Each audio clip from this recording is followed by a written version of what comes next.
여러분, 오늘 말씀이 좀 매우 중요합니다. 이 신명기 전체가 모세의 고별 설교이잖아요.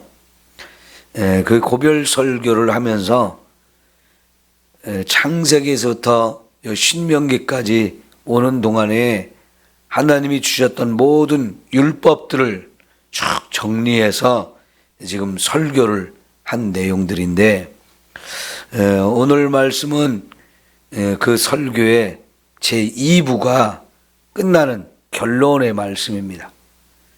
동시에 신명기 전체의 결론이기도 해요. 그렇기 때문에 매우 중요한 말씀이죠. 그러면 16절을 좀 먼저 보시겠습니다. 오늘 내 하나님 여호와께서 이 규례와 법도를 행하라고 내게 명령하시나니, 하나님이 우리에게 이 율법들을 주신 이유가 여기 정확하게 나오고 있죠.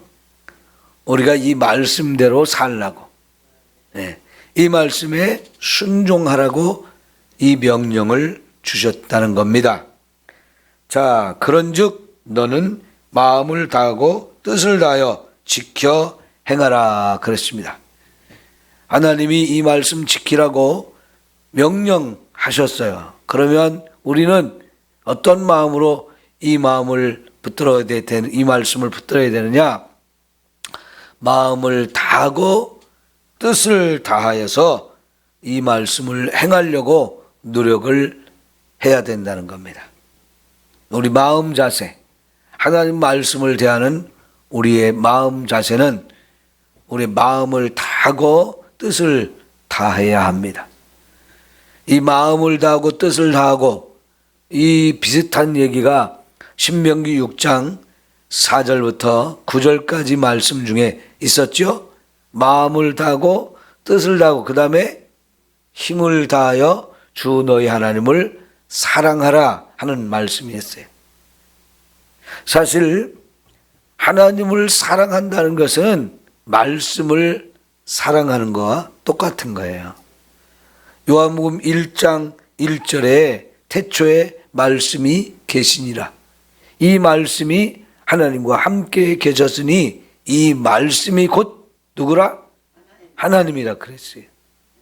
이제 우리 시편 말씀 다 외우고 나면 그 다음에 이제 이어서 나오는 말씀 중에 하나가 요한복음 1장을 1절부터 18절까지 또 암송해야 되거든요. 거기 1절이 말씀이 하나님이다 그랬어요. 하나님은 말씀으로 존재하시는 분이에요. 그럼 하나님을 사랑한다는 것은 말씀을 사랑하는 것이고, 그래서 말씀을 사랑하면 당연히 마음을 다하고 뜻을 다하고 힘도 다해서 하나님의 말씀을 사랑해야 되는 거예요. 그것이 구체적으로 얘기하면 말씀을 내 마음에 새겨라. 말씀을 마음에 새기는 거 암송하는 거예요.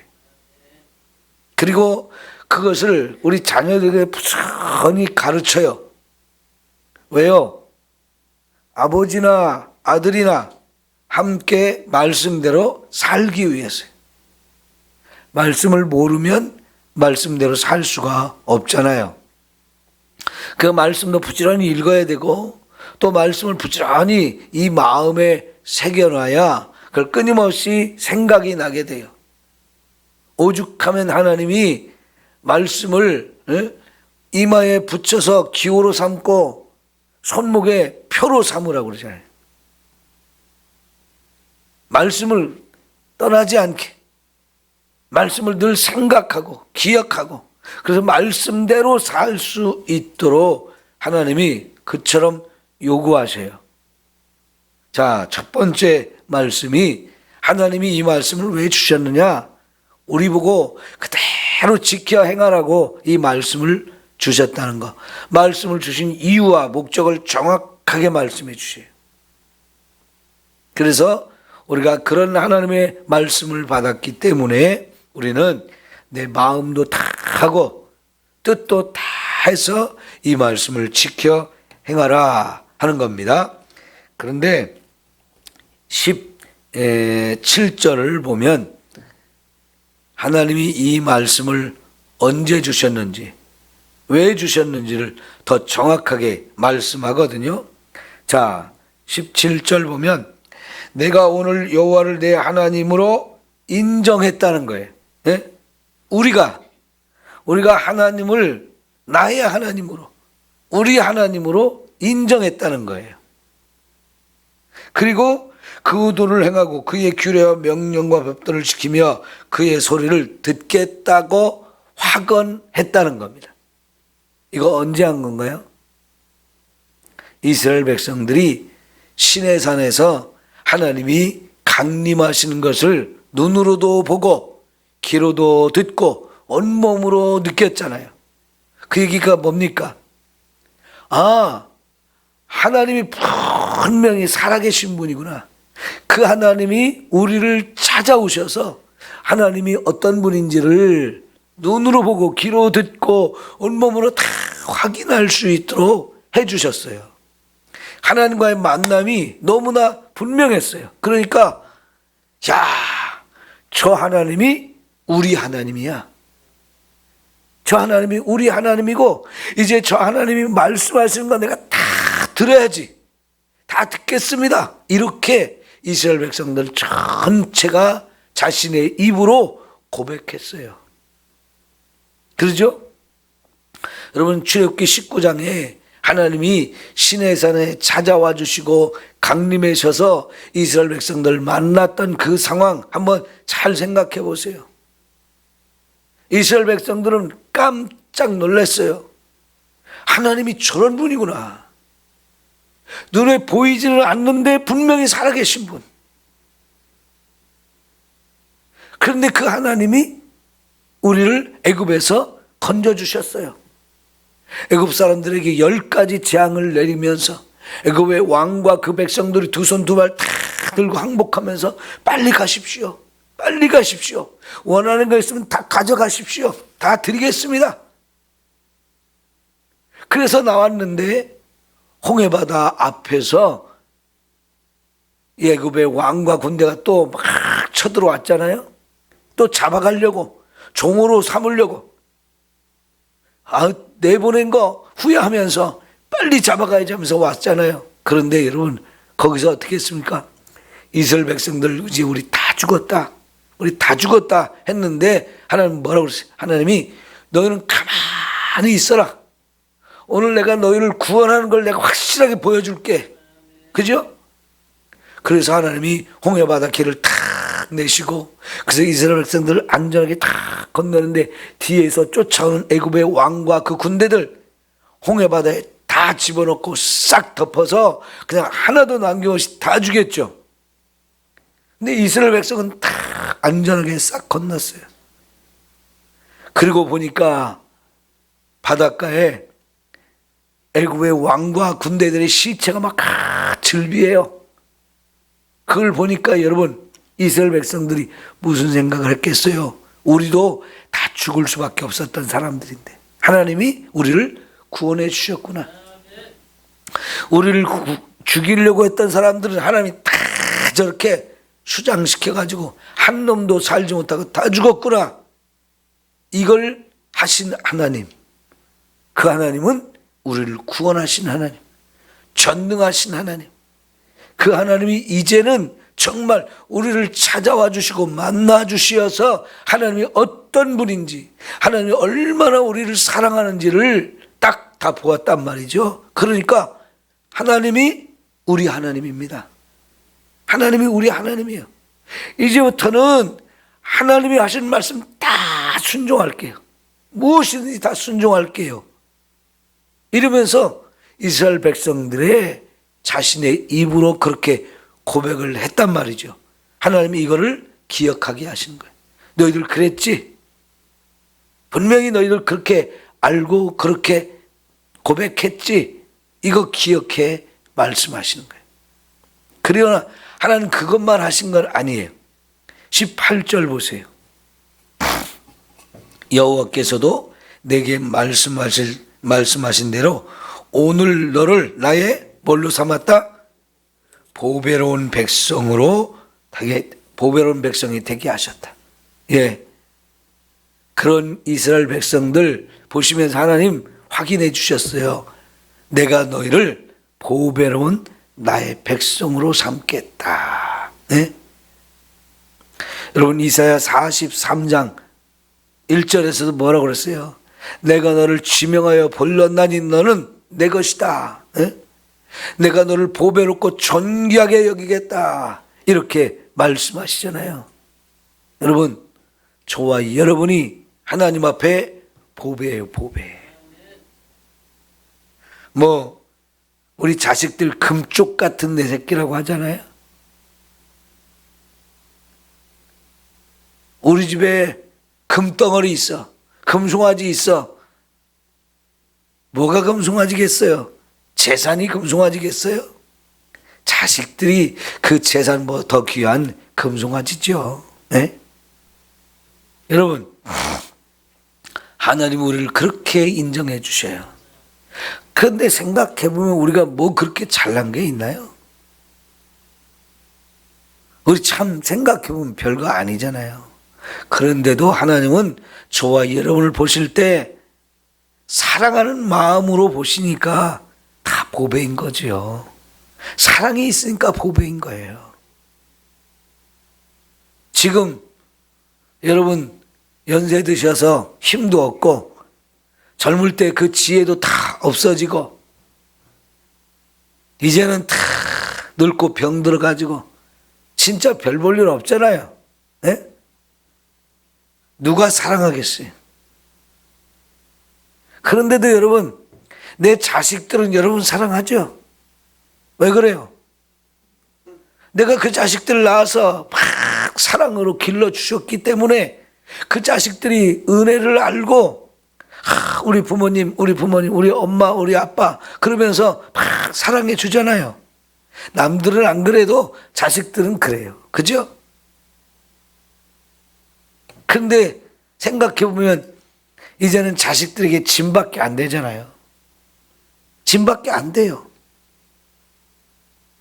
그래도 자식들은 부모를 소중하게 여기고 사랑하는 마음으로 그렇게 본단 말이죠. 돌아가실까 봐 전전긍긍하면서 잘 모셔야지 이런단 말이죠. 왜 그래요?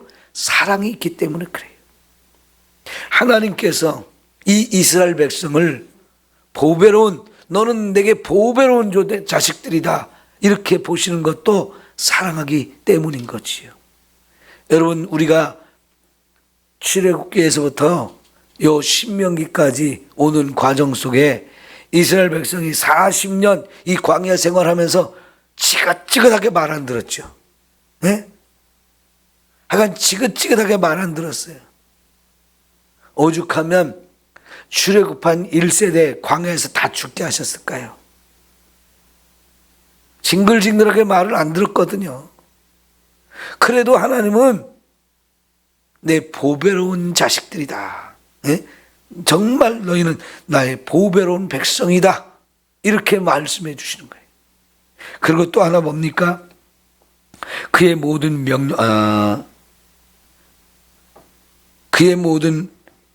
명령을 지키라고 확언하셨느니라. 네? 하나님도 내가 준 이 말씀, 율법 잘 지키라고 그러면서 주셨다는 얘기죠. 이 두 가지가 딱 맞는 거예요. 우리도 하나님을 나의 하나님이라고 인정하고 말씀하시는 대로 살겠습니다.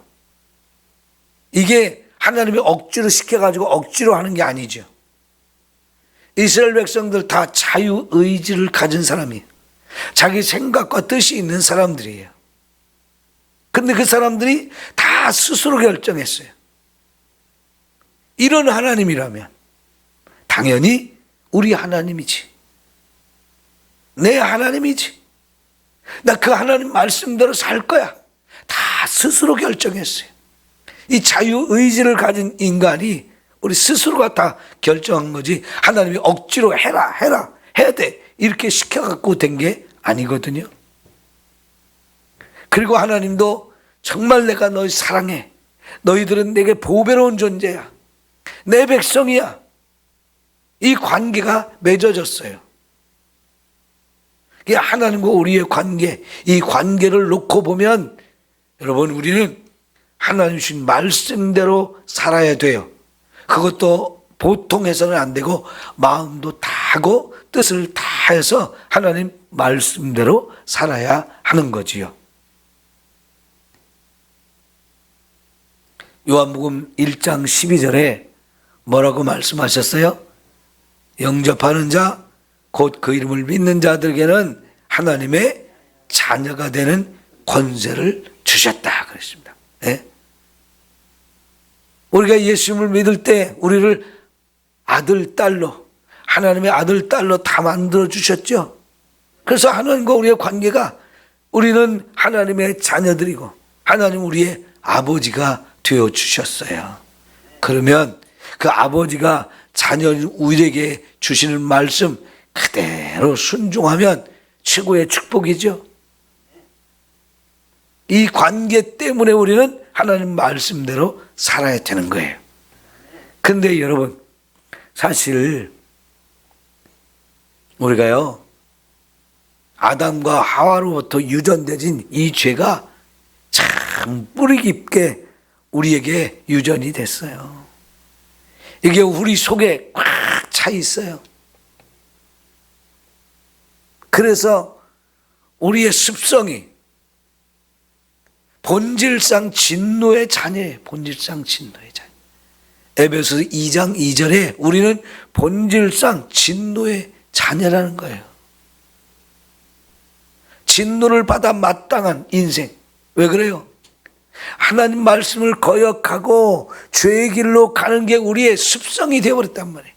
이게 체질이 되었고 이게 습관이 되어진 우리 인생인데, 여러분, 하나님께서 우리를 하나님의 아들, 딸로 다시 태어나게 한 이유가 뭐냐면 그 습성, 그 모든 거 다 버리고 철저하게 하나님 말씀대로 사는 이런 인생으로 우리를 변화시켜 주는 거예요.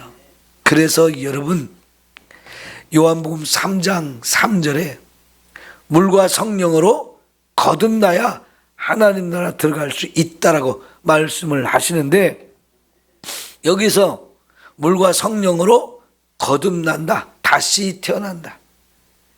예수님을 믿으면 성령께서 저와 여러분을 새롭게 태어나게 하신다는 거예요. 새롭게.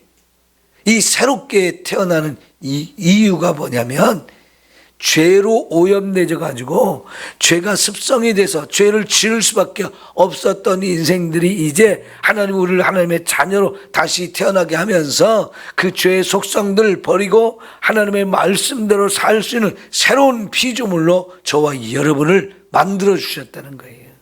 그래서 우린 이제 죄의 길로 달려가는 인생이 아니라 말씀대로 살 수 있는 은혜를 우리에게 주셔서 정말 하나님 백성답게 살게 되어지는 겁니다.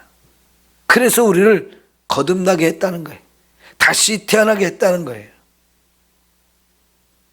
육으로 난 것은 육이다. 아무리 어머니 뱃속에 다시 태어나도 그건 육이라는 거예요. 그걸로는 하나님 나라 들어갈 수가 없어요. 그래서 영으로 난 것은 영이다. 성령으로 저와 여러분을 다시 태어나게 해서 하나님 말씀을 순종하며 지키며 살 수 있는 존재로 우리를 새롭게 만들어 주셨어요. 이게 하나님과의 만남에서 이루어진 우리가 구원받은 역사이고, 그 구원받은 자만이 이제 말씀을 깨닫게 되고 말씀을 알아듣고 그리고는 그 말씀에 순종할 수 있는 삶을 살게 되는 거지요. 얼마나 귀하고 아름다운 은혜요, 축복입니까? 자, 이제 19절 보세요. 그런즉 여호와께서 너를 그 지으신 모든 민족 위에 어떻게 하신다고요? 뛰어나게 하신다는 거예요. 이제 축복의 내용이에요. 이 19절 말씀대로 살면 우리를 이 세상 모든 나라 모든 민족 중에서 뛰어나게 하신다는 거예요.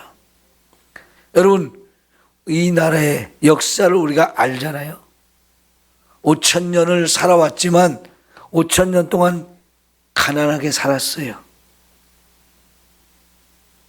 주변 나라에 계속 공격을 받으며 시달림을 받으며 살았어요. 그게 사실은 5,000년 역사라는 게 자랑스러운 게 아니에요. 아니, 배고프며 시달리며 살았는데 뭐 그게 자랑스럽습니까? 5,000년 산 게 뭐 자랑이에요? 물론요, 그런 가운데도 이 나라의 민족이 안 없어지고 지켜왔다는 것 진짜 놀라운 일이죠. 그런데 5,000년 동안 굶주리며 가난하게 살았던 이 민족이 언제부터 이렇게 잘 사는 나라로 바뀌어졌나요? 이 땅에 복음이 들어오면서부터 변화가 된 거예요. 우리가 하나님 말씀 붙들고 이 말씀을 가지고 말씀대로 살려고 몸부림을 치면서 하나님이 자연스럽게 우리를 축복을 주셔서 여러분, 전 세계에 임하는 나라 지금 몇 없거든요.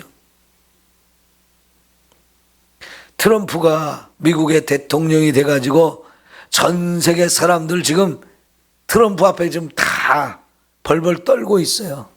관세 물릴까봐. 트럼프 마음이잖아요. 20%를 관세 물린다. 50%를 물린다. 100%를 물린다. 이거는 트럼프 마음이에요. 그럼 관세를 물리면 오늘 100원짜리가 갑자기 500원짜리가 돼요. 1,000원짜리도 돼요. 그러면 사겠습니까? 안 사겠습니까?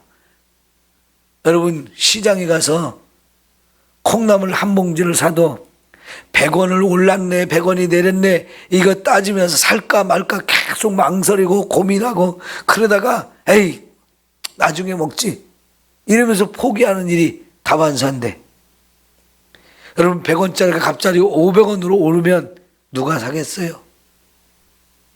우리가 잘 만들어서 미국에 팔려고 해도 갑자기 세금이 확 올라서 물건값이 올라가면 다 꽝이거든요. 그러니까 전 세계가 미국 앞에서 여러분, 관세 어느 만큼 매길까 다 떨고 있어요. 그런데 여러분, 우리나라도 관세 뭐에 대해서 관세를 물릴까 이거 갖고 계속 전전긍긍하잖아요.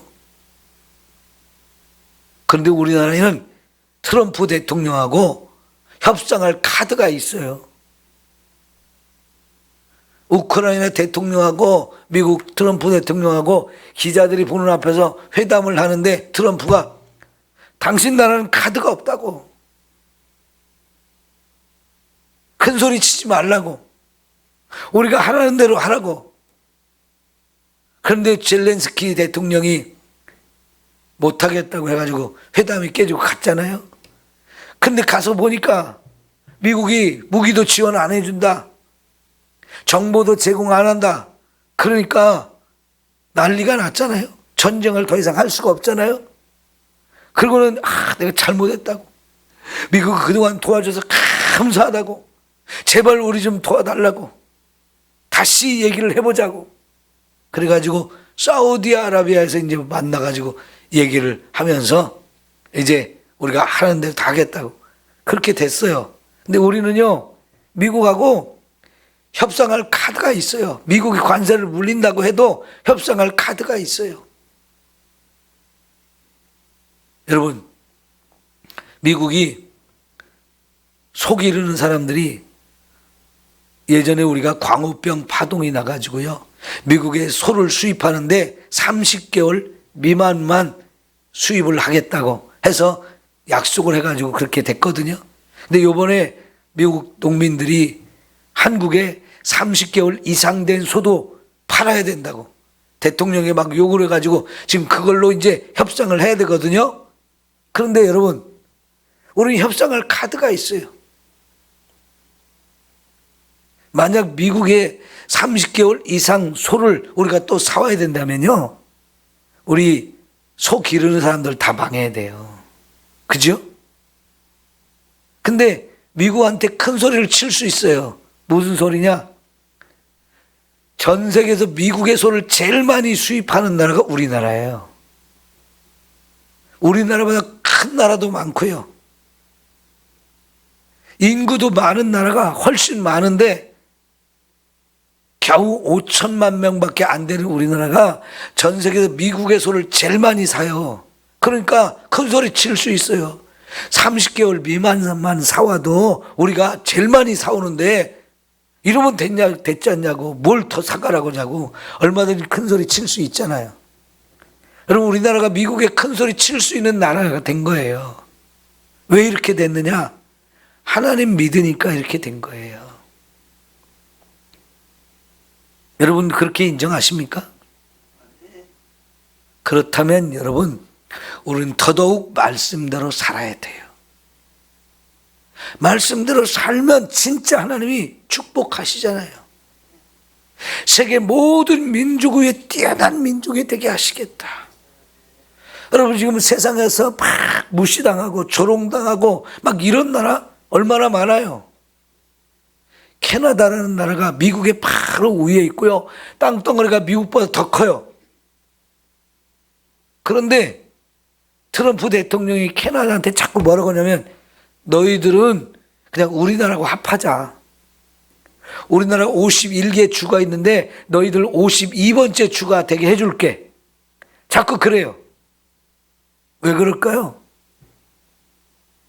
캐나다가 미국 바로 위에 있어가지고 지금까지 계속 친하게 지냈거든요. 그래도요, 캐나다가 미운 털이 박혔어요. 트럼프한테 미운 털이 박혔어요. 그리고 그런 얘기해도 캐나다가 사실은 힘이 없어요. 그러니까 트럼프가 너희들 그냥 우리나라하고 합하자 그러는 거예요. 그러나 우리한테는 그렇게 못합니다. 왜 그래요? 하나님이 우리를 축복하셨기 때문에 무시를 안 당하는 거예요. 네? 무시하고 싶어도 무시할 수가 없어요. 우리를 하나님이 뛰어난 민족이 되게 하셨잖아요. 여러분, 미국의 전 세계 많은 나라에서 유학생들이 오거든요. 우리나라도 미국에 유학생들이 많이 갑니다. 그러면요, 미국의 각 나라에 와서 유학해서 공부하는 사람들 가만히 비교해 보면 공부 제일 열심히 하고 제일 잘하고 제일 똑똑한 사람이 한국 사람이라고 인정을 받았어요. 네? 한국 사람이 공부 제일 열심히 하고 제일 잘하고 진짜 똑똑하다고 인정을 받았어요. 요새는 베트남이 따라와요. 베트남 사람들도 공부하는데 욕심이 많아요. 그리고 머리도 좋아요. 그래서 막 우리나라 따라오려고 하거든요. 그러나 아직 멀었죠. 근데 여러분, 하나님이 우리를 높여주셨기 때문에 그렇습니다. 근데 여러분, 우리가 말씀을 더 많이 암송하잖아요. 하나님은 이게 우리가 1세대지만 이렇게 암송하는 일이 2세대로 지나가고 3세대까지 이어지면 하나님은 그 자녀들은 더 어마어마한 축복을 주신다고요. 사실 미국에서 제일 머리 좋고 똑똑한 사람들이 누구냐면 유대인들이에요. 우리보다 먼저 미국을 장악해버렸어요. 그 숫자도 얼마 되지 않는 유대인들이 워낙 말씀을 가지고 그렇게 몸부림치며 말씀을 외우려고 하고 말씀대로 살려고 애쓰다 보니까 유대인들이 미국을 다 장악해버렸어요. 숫자가 얼마 되지도 않는데. 이건 말씀 때문에 그렇게 된 겁니다. 우리가 말씀대로 계속 살면 하나님이 이 나라 이 백성을 그렇게 높여주시고 세계 모든 민족 위에 뛰어나게 하실 줄 믿습니다. 그래서 하나님이 뭐라고 더 말씀하시느냐? 하나 찬송과 명예와 영광을 삼으실 거다. 여러분, 우리가 하나님을 찬송하는 자, 우리를 통해서 하나님이 찬송받으시는 자, 우리를 영광스럽게 하고 명예를 주시겠다. 얼마나 좋은 얘기입니까? 거기에다가 그가 말씀하신 대로 너를 내 하나님 여호와의 성민이 되게 하시리라 그랬습니다. 거룩한 백성이 되게 하신다. 하나님의 거룩한 백성이 되게 하신다. 여러분, 세상에 거룩하게 되는 것은 말씀밖에 없습니다. 우리를 거룩하게 하는 것, 그거는 오직 말씀밖에 없어요. 거룩을 요구하시는 분도 하나님밖에 없어요. 세상에 많은 사람들이, 많은 나라가 자기들의 신이 많다고 그 신을 우리는 믿겠다고 하지만 세상에 어떤 신도 자기 믿는 사람들한테 거룩해야 된다고 요구하지 않습니다. 오직 하나님만 우리에게 거룩을 요구하고 그 하나님 주신 말씀만이 우리를 진짜 거룩하게 해주실 수 있어요. 하나님 앞에 누가 설 수 있나요? 거룩한 백성만 설 수 있습니다. 죄인은 다 멸망받습니다. 그래서 하나님을 믿는 게 귀한 것이고 하나님의 말씀대로 사는 것이 너무나 놀라운 은혜요 축복인 줄 믿습니다. 그러면 이것만으로도 우리가 말씀대로 살아야 될 이유가 너무나 분명하고 확실하잖아요. 여러분, 부지런히 말씀을 배우고 그 말씀대로 살아야 합니다. 이게 최고의 은혜이고 최고의 축복이고 저와 여러분에게 가장 바른 길이고 가장 좋은 길이에요. 가장 아름다운 길이에요. 그것이 우리의 본분이거든요. 하나님 경외하고 하나님 말씀대로 사는 거, 그게 우리의 본분이다라고 말씀하시잖아요. 본분대로 사는 게 최고 좋은 거죠. 기도합니다.